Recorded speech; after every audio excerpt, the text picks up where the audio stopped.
Hi guys! Magandang gabi! Welcome back po dito sa Gandara SRU channel for Showbiz Update. Andito na naman nga po akong muli nagbabalik.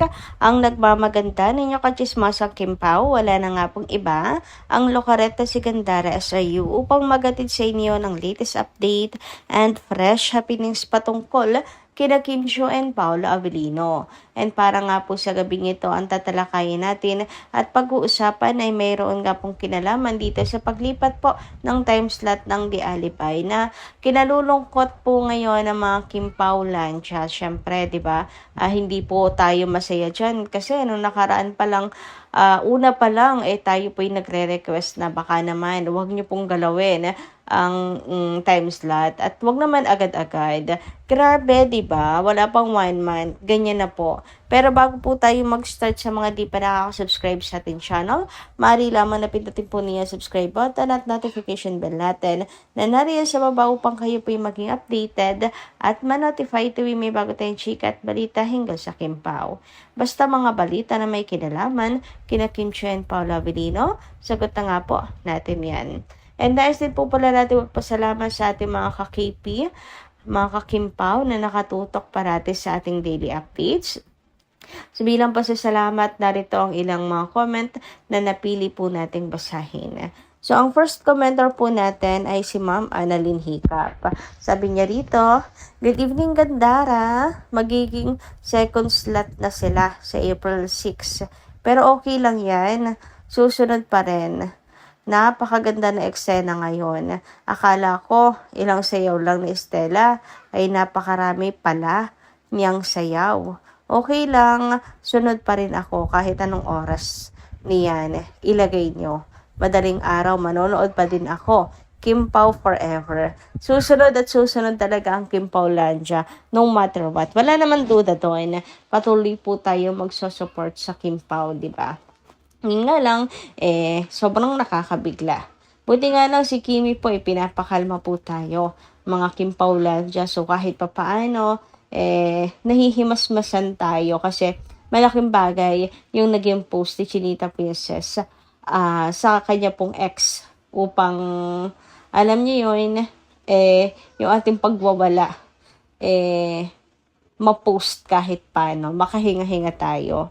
Anyway, ayun, kahit sang slot naman nila dalhin ang Kim Pao, susunod at susunod pa rin kasi ganyan po natin kamahal ang Kim Pao.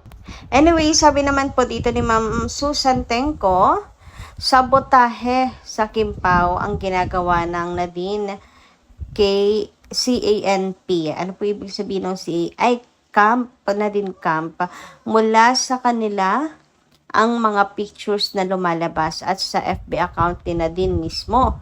Sabi ko nga na we Kim Pao Lancia will just apply the golden rule. Kung sinasabotahin nila ang Kim Pao, magagawa din natin sa kanila yon in due time.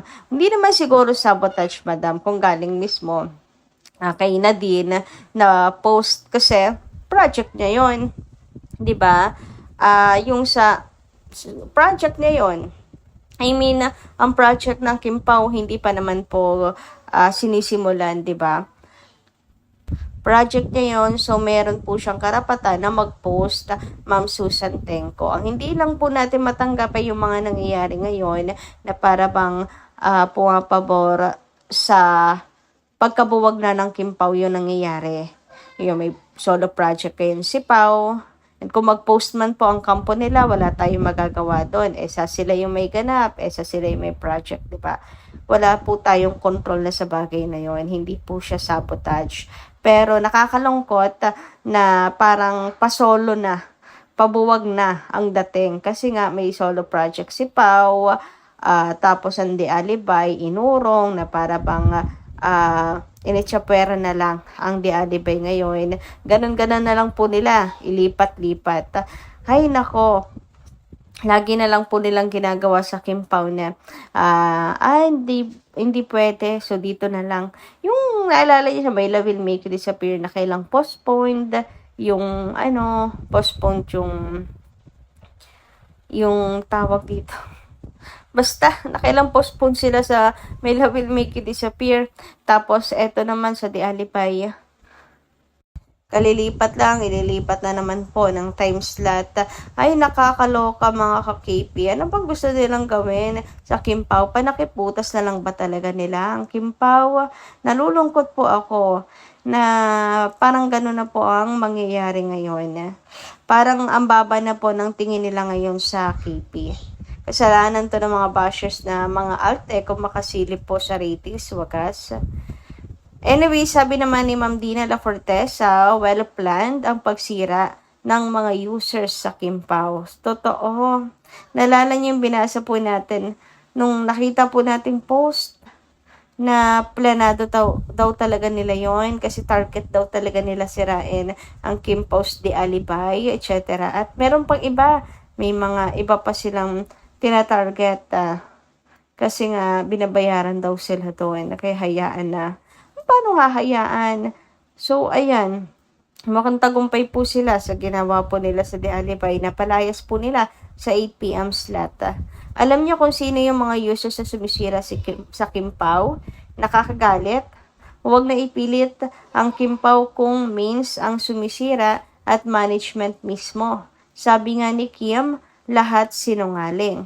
Ang hirap na pong magtiwala tuloy ngayon mga ka-KP. Pinasaya lang tayo saglit, tapos ito naman yung kanilang gagawin. And eto na nga yun. Alam niyo, nakakalungkot pa. Project pa ni Gerald ang ipinalit po nila. So, para bang wipe out nila ang Kim Pao para ipalit si Gerald sa time slot na 8 p.m. Kasi 'di ba nakakaloka sa daming pwede na lang ipapalit, yun pang palabas na yun. Kumbaga Gerald over Kim Pao, nakakaloka. Gerald over Kim Chu. Sabi nga dito, sana what lies beneath na lang ang nilagay sa 8 p.m. Total patapos na. At least, kung blood versus duty ang papalit, hindi masyadong nakaka-insulto. Dapat from the very start, ang The Alibay nilagay na lang sa second slot. Exactly my thoughts. Sana talaga hindi na nila nilagay sa first slot. Kung ganon or ganyan lang din. Ako naman expected ko na babalik ang Kim Pao. Pero hindi naman po ora-orada. Agad-agad. Sana nung in-announce nila, for 1 week lang ang The Alibay.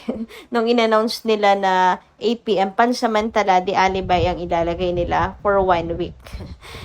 Para hindi po tayo nag-expect na tatagal po kahit papaano ang The Alibay sa 8 p.m. Wala agad-agad tinanggal nila Kulang po sila sa kulang sila sa pagpapaliwanag, kulang sila sa announcement, keep in touch with the viewers, nakakaloka. O edi paano? Ang masama dito ang Kim Pao. Ang babatikusin dito ang Kim Pao. Ang ibabash dito Kim Pao. Ang magmumukhang masama dito Kim Pao, 'di ba? Ang pagtatawanan dito Kim Pao. Yan, sila po yung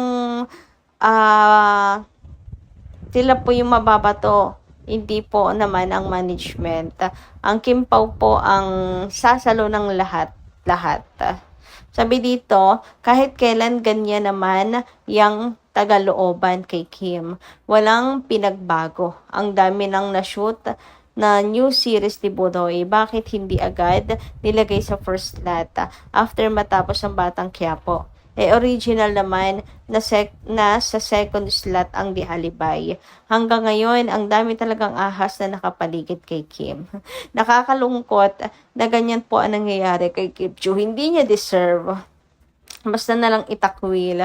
Basta na lamang pong sipain sa time slot. Dapat talaga in-announce nila 1 week lang, for 1 week. The Alibay muna sa 8 p.m. Nakakaloka Agad-agad, mga madam, agad-agad. Sus ko. Tapos kapag natapos na ang The Alibay, sasabihin nila, sinabi na the last 2 weeks, may mga ganyang bashers, di ba? Di magtatagal, hindi kasi mabenta, kaya sinipa sa 8 p.m. Kaya inuunahan na po natin sila. Sadyang maikli lang po ang The Alibay, ha? Maikli lang po talaga siya. Even doon sa Prime Video, napakaikli lang din ng The Alibay. Kaya kung sino man po manghahangahas dyan na batikusin sila Kim and Paolo na kaya Naano ko na eh, nakikita ko na yung kanilang mga sasabihin na pinalayas sa 8 p.m, sinugi na yung bida, tinapos na kasi walang kwenta. Ganyan for sure ang kanilang mga sasabihin laos na, hindi na mabenta. Sure yan, kasi maikli lang talaga ang Di Alibay. Anong ini-expect nila? Mag-extend? Wala namang extend na ginagawa ngayon ang Di Alibay. Sabi pa nga dito, 'di ba? Mga manhid, hindi sila naawa sa dalawa. Gatas na gatas eh. Though nasa isip ko na talaga din ito dahil nga nasanay na ang viewers na barilan at patayan ang first lot. Pero sana itong new action serye na lang ang ipinalit nila agad after Batang Quiapo. Why the delay? Ano to? Bakit nga dinelay pa nila? Bakit inilagay pa nila ang Di Alibay doon? So wala, gatas na gatas daw talaga ang Kim Pao, kinatasan lang nila. So kayo guys, ano inyong masisay tungkol dito? Comment ka lang dyan sa baba. Hanggang dito lang muna ating update. Thank you so much po sa inyong pakikinig and kita ko po muli sa mga susunod nating chika. Maraming salamat at ingat po kayo palagi.